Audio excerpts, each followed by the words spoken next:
everyone, it's Simon from High Playing Games with a review of Almost There, the platformer. This game was made by just one person, Bonnie Yusuf, so well done for that. And it's available on PC, which is the version that you're seeing on your screens, but also PlayStation 4 and I believe Xbox One as well. I'm not so sure about the Switch. Now, Almost There is for your hardcore platforming people. It's not quite as hard and like gratuitous as Super Meat Boy, but it kind of falls in the tier underneath where everything feels doable. But if you want to get those high scores or time challenges and get 3 stars for each level, then you're going to have to really work your butt off to get there. I have to say that I know I'll never get there, so I enjoy hardcore platforming games, but I'm not a prowess at them whatsoever. So majority of my playthrough was just hitting the 1 stars and feeling happy with myself for that, which I really appreciate Almost There doing for me. Platforming games, when particularly in the hardcore genre, really live and die for me depending on the game mechanics and whether or not it seems fair. And I have to say with Almost There, for the majority of the time it does feel fair, but also around the way how the character itself controls. You control a cube with a ninja scarf on, and the ninja scarf almost acts as like a trajectory for where you've been previously, so you can kind of monitor whether or not you're going like up wall jumps effectively or so on and so forth. And each stage has got 1 star for getting to the end of it, 2 stars for doing a good time, 3 stars for running for a perfect run.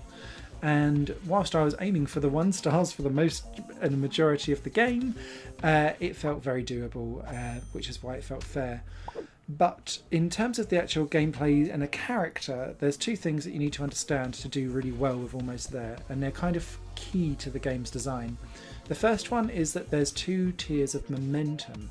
So you'll run at a certain pace for a certain time, and if you jump and you press and hold the jump button for that, you'll get a certain distance. You can just tap it and do like a little hop, and that's fine.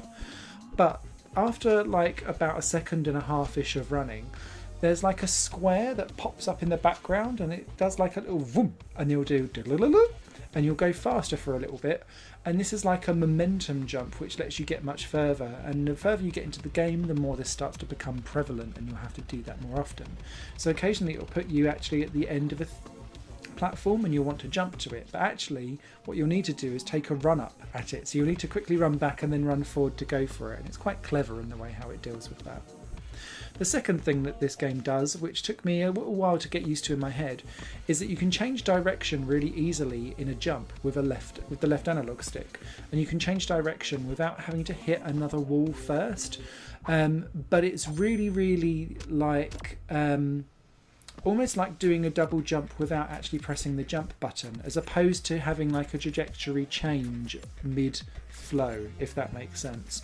It makes more sense once you actually see it in action, but it just took me a little while to kind of have that click in my head, because once you then deal with that, actually a lot of the puzzles where like spikes are falling or platforms are moving or laser beams are firing at you, you're going to need to be able to time this back and forth flip really effectively so that you can avoid the obstacles coming towards you. Now, the beauty of that is that you can then decide at what point in that jump you want to flick back, because you can do it at any point.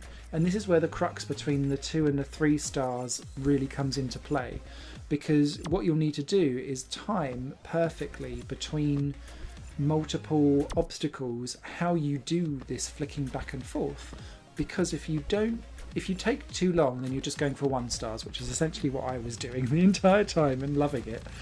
But what you can do is essentially do like 2 or 3 of the same thing really quickly, and then hold still and wait for the object to pass and then go again. But you just have to be absolutely critically precise with it.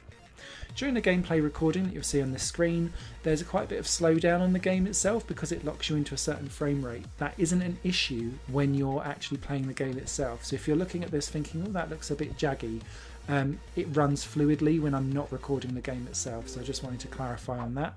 And I had a really good time with Almost There. I'll never get to all of the stars. I've done well to get almost all of the 150 levels completed, actually.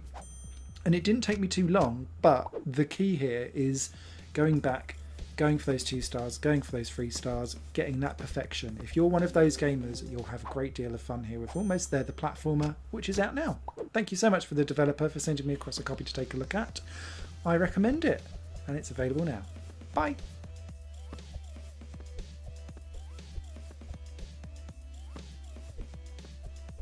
This channel is just one of my many projects that cover games, music and film. If you enjoy any of these and would consider supporting me to develop further in the future, you can do so by visiting patreon.com/Satorimon. Thank you for your time and for watching the video.